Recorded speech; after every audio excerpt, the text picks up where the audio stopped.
This I Believe. By that name, we bring you a new series of radio broadcasts presenting the personal philosophies of thoughtful men and women in all walks of life. In this brief time each night, a banker or a butcher, a painter or a social worker, people of all kinds who need have nothing more in common than integrity, a real honesty, will talk out loud about the rules they live by, the things they have found to be the basic values in their lives.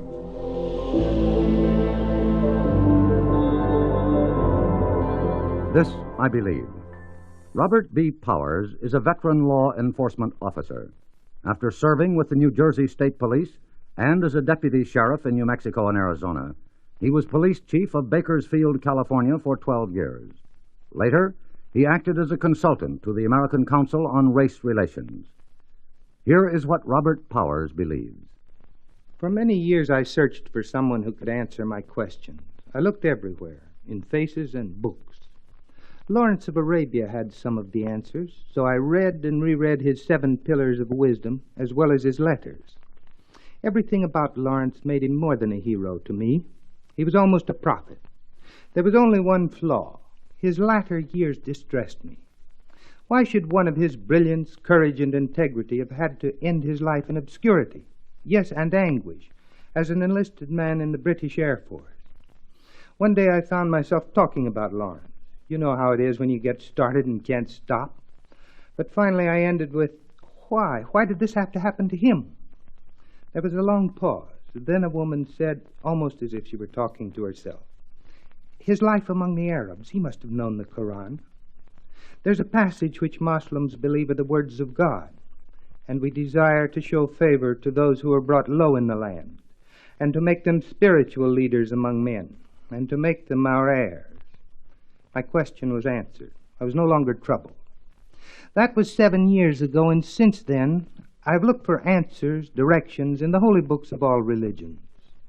In Judaism, I found a reverence I'd never known before for law.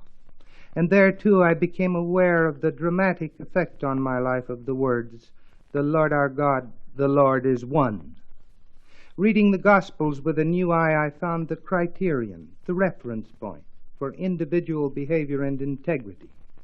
Whereas I had lived a violent life, I quit carrying a gun, accepting the relaxing concept of non-resistance. In the Quran, I found the answers to group living and the meaning of submission to the will of God in an active as well as a passive sense. From the Zoroastrian writings, "Arise, 'tis dawn, who riseth first comes first to paradise," I found new zest for work and living. From Hinduism, I learned to renounce the fruits of labor.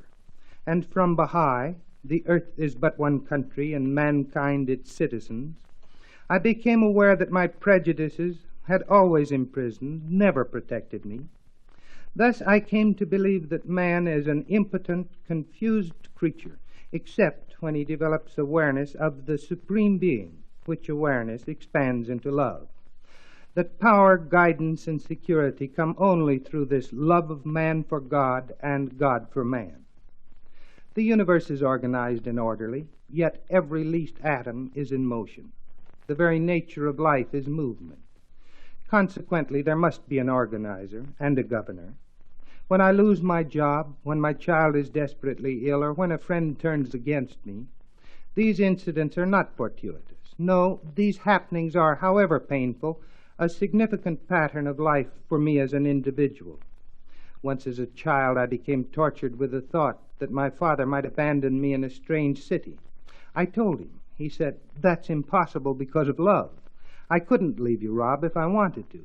Love is stronger than the trace chains on a 20-mule team wagon."